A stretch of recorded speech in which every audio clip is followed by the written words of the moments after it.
ya. Assalamualaikum warahmatullahi wabarakatuh. Jumpa lagi teman-teman analis saham syariah. Jadi pada kesempatan kali ini kita akan mereview satu saham yang katanya cocok banget untuk jangka panjang. Saham apakah itu? Itu adalah saham Sido. Jadi yang tanya saham Sido jangka panjang atau saham Sido muncul hari ini di tahun 2025, bagaimana prospek saham Sido ke depannya? Nah, ini akan kita bahas pada hari ini teman-teman. Tapi sebelum itu yang baru bergabung, baru berkunjung, jangan lupa subscribe dan share video ini ke sosial media. Jadi siapa tahu karena saham ini lagi turun dan sebenarnya saham-saham yang berfundamental bagus itu menariknya dibeli pada saat harga sahamnya turun. Dan jauh lebih menarik lagi harga sahamnya turun dan kondisi perusahaan sedang pendapatannya sedang naik. Nah, kita mulai dulu dari harga sahamnya saat ini. Jadi harga saham terbaru adalah 505 dan tertingginya di bulan Juli 2022 itu di harga 900-an ya. Bahkan itu sempat di harga 1040 rupiah.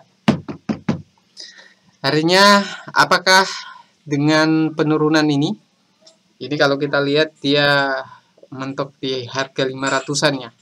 Harga supportnya untuk harga 500-an.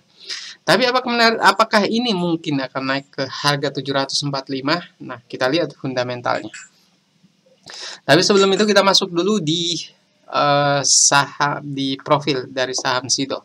Jadi Sido muncul ini bergerak dalam bidang industri jamu dan farmasi.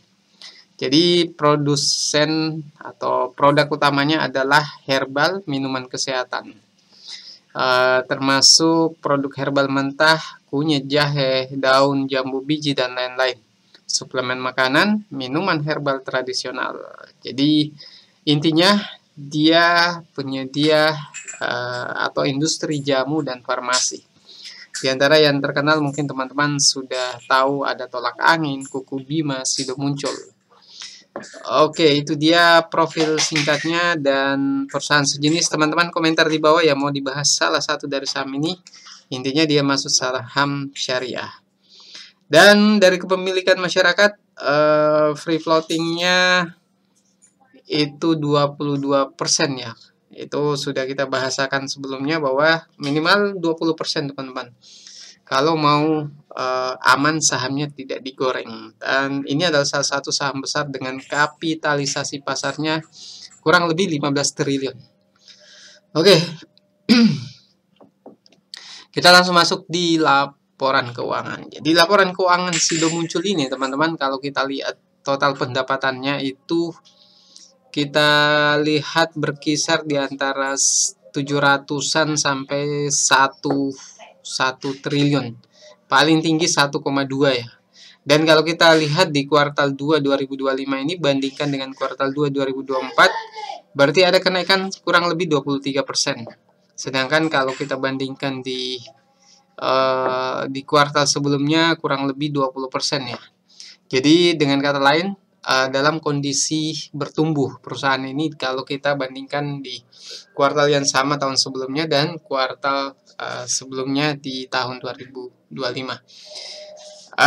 Itu untuk penjualannya. Jadi perlu teman-teman kami sampaikan untuk HPP dari perusahaan ini termasuk baik ya. Jadi persentasenya bahkan tidak lebih dari 50%.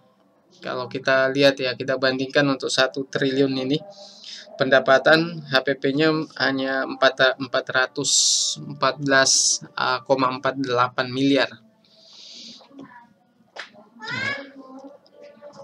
Oke, masuk ke pendapatan netonya ya. Jadi kalau teman-teman lihat di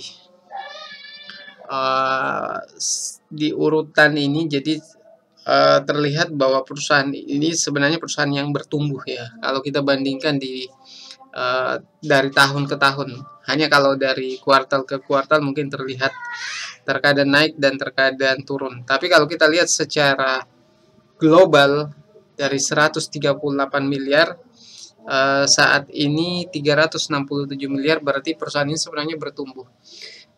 Saya pernah menyampaikan bahwa untuk mendapatkan saham yang baik untuk investasi jangka panjang diantaranya adalah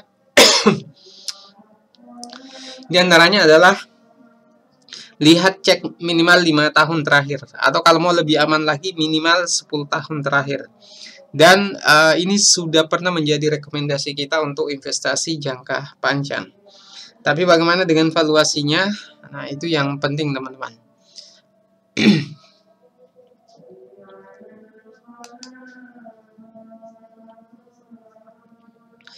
Oke, kita masuk ke valuasi ya. Jadi valuasi itu ini ya. Kadang teman-teman lihat ada price to sales ratio, price to book ratio, enterprise value. Banyak orang yang menggunakan price to earning ratio lebih dominan. Ada juga yang price to book value ratio, ada juga price to cash flow ratio. Nah, price to cash flow ini belum kita masukkan di dalam kalkulator saham Excel kita. Jadi sebelumnya kita selingi dulu ya. Jadi digiling. Jadi buat teman-teman yang mau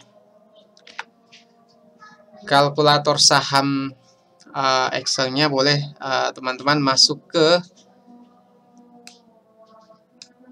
digilink.id/rasio. Jadi ini dia alamatnya teman-teman, digilink.id/rasio. Kalau teman-teman mau cari kalkulator saham Excel-nya, bisa diorder di sini, sudah kita serahkan penjualannya. Jadi teman-teman tinggal lihat saja profil-profil keterangannya, baru setelah itu teman-teman bisa order. Oke, kita lanjut ya. Jadi digilink.id/rasio. Oke, kita lanjut ya. Oke, kita mau lihat dulu price to book value-nya sebenarnya ada di angka berapa ya. Book value per share-nya itu standar di 100-an sampai 100 berapa ya, paling tinggi 120-an ya. Dan sekarang 112 itu standar. Jadi standar secara historinya. Artinya kalau dengan book value per share-nya itu 112, artinya dengan harga pasar 506, berarti PBV-nya kurang lebih 5 kali lipat. Ya, PBV-nya kurang lebih 5 kali lipatnya ya. Price to book ratio-nya itu 4,43, karena tadi ada angka 0,06 rupiahnya, berarti 4,43. Jadi pertanyaannya, saham ini mahal atau tidak? Kalau teman-teman mau investasi jangka panjang, maka selain valuasi histori, juga valuasi dengan perbandingan dengan return on equity-nya. Secara histori ini memang di harga rata-rata 4-5 kali ya PBV-nya. Jadi kalau saat ini pernah dia naik di 6,7 di kuartal 2 2024 dengan PBV 4,43, berarti ada diskon kurang lebih 1 kali ya PBV-nya. Artinya ada potensi kenaikan. Jadi berbanding lurus dengan harga sahamnya yang turun. Jadi kalau ditanya apakah mungkin naik di harga 740, pertanyaannya, jawabannya mungkin, karena kita melihat secara histori memang saat ini di angka 4,43 yang bisa dihargai 5, sekian atau 6,7 sekian. Terus return on equity memang standar di 28, 27, 30 dan sekarang 34 ya, 34%.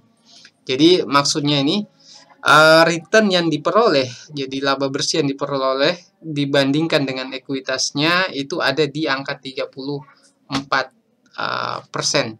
Artinya teman-teman kalau membeli perusahaan ini, membeli saham dari perusahaan ini, artinya dari modal yang ia miliki itu bisa menghasilkan keuntungan 34%, dan itu angka yang tinggi. Sudah saya pernah sampaikan, 10% saja itu sebenarnya sudah cukup lumayan. Kalau kita punya modal 1 miliar bisa untung 100 juta, itu cukup tinggi. Dan Ini mampu menghasilkan keuntungan 34% dan stabil ya. Ini salah satu ciri perusahaan yang layak untuk investasi jangka panjang. Lihat return on equity-nya, dia bisa stabil atau tidak. Dan di sini terlihat cukup stabil teman-teman.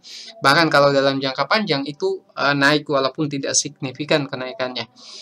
Artinya saham ini kalau kita mau lihat PBV-nya, saya pernah menyampaikan bahwa PBV satu kali adalah PBV yang murah secara relatif. Artinya kalau book value-nya itu 100 rupiah misalnya, ini book value-nya ini 112, harga sahamnya misal 112, maka itu murah secara relatif.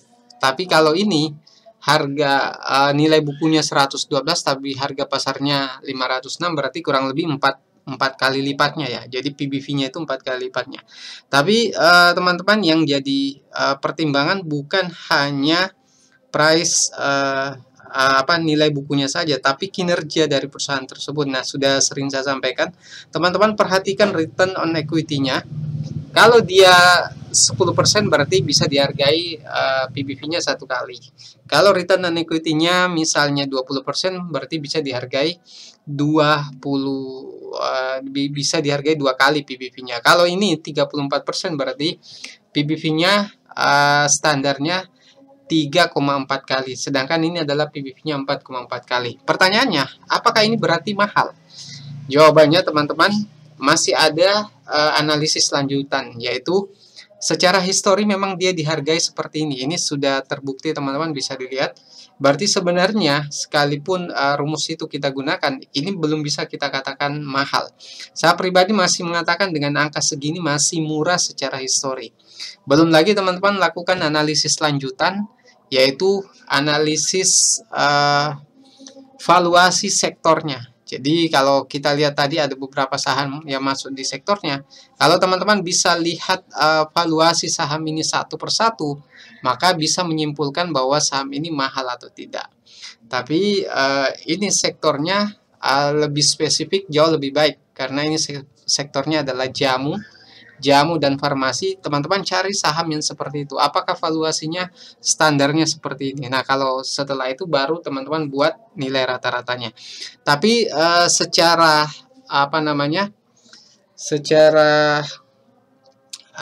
personal ya. Jadi tidak membandingkan dengan saham lain.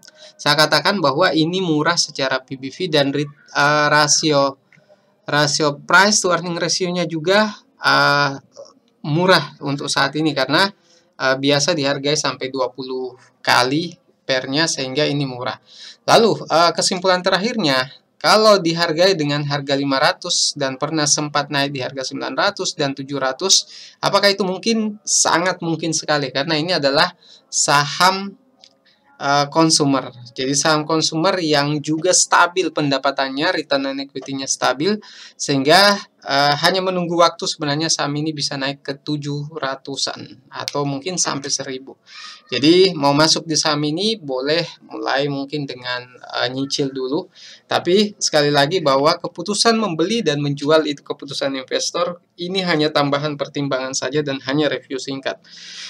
Mungkin itu yang bisa kami sampaikan teman-teman. Jangan lupa komentar di bawah kalau ada yang tidak dipahami dan share video ini ke berbagai sosial media. Sekian dari kami. Assalamualaikum warahmatullahi wabarakatuh.